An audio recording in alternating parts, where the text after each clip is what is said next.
Issue में जो है ISI का मेजर या कर्नल, हर मसले के ऊपर हर जो आप कमेटी बनाते हैं उसमें वो मौजूद है, बैठे हुए हैं।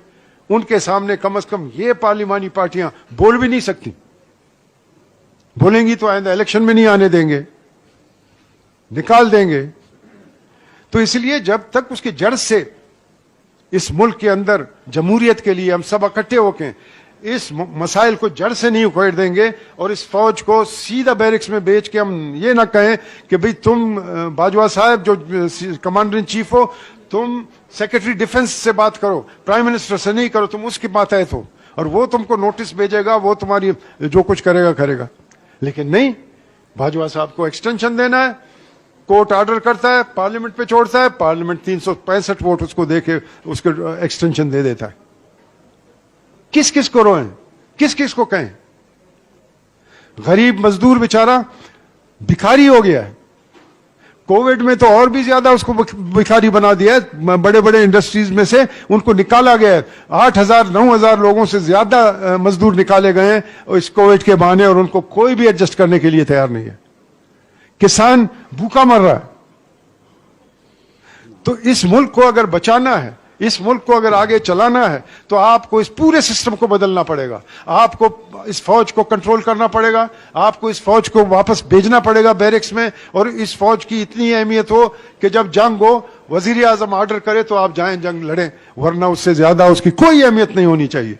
लेकिन जनरल बाजवा साहब आते हैं, जनरल आसिम बाजवा जो अभी बने हैं CPEC के सरबराह, वो आते हैं।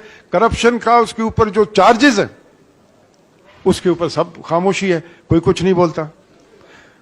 जहांगीर तरीन को यहां भगा दिया गया यहां से, और उसके लिए कानून भी बदला जा रहा है और कुछ नहीं होगा। लेकिन जो अकाउंटेबिलिटी होगा तो नवाज शरीफ साहब का होगा, शहबाज शरीफ साहब का होगा, बिलावल भुट्टो साहब का होगा, आसिफ जरदारी साहब का होगा। लेकिन आसिम बाजवा को कोई नहीं पूछेगा, सलीम बाजवा को। क्यों? बंदूक रखता है भाई, मारेगा। हालात बहुत गंभीर हैं जनाब, हम यहां बैठे हैं लेकिन हालात बहुत गंभीर हैं। अगर इस मसले को नहीं बदला गया, ये मुल्क चलने वाला नहीं है, चलेगा नहीं। कम से कम सिंधी, बलोच, पश्तून फिर इस मुल्क में नहीं रहेगा। गुलामी हम किसी की करना नहीं चाहते, फौज की भी और ना किसी वडेरे और सरदार की। लेकिन यह कि इस किस्म का एक माहौल बनाए, इस किस्म के एक स्ट्रगल में जाएं, सबको लेके साथ। 50 स्ट्रगल हमने किए, MRD की स्ट्रगल की, उसके बाद कॉम्प्रोमाइजेज हो गए। ARD की स्ट्रगल की, उसके बाद कॉम्प्रोमाइजेज हो गए, एग्रीमेंट्स हो गए मुशर्रफ के साथ। तो ये कब तक चलेगा ये सिलसिला?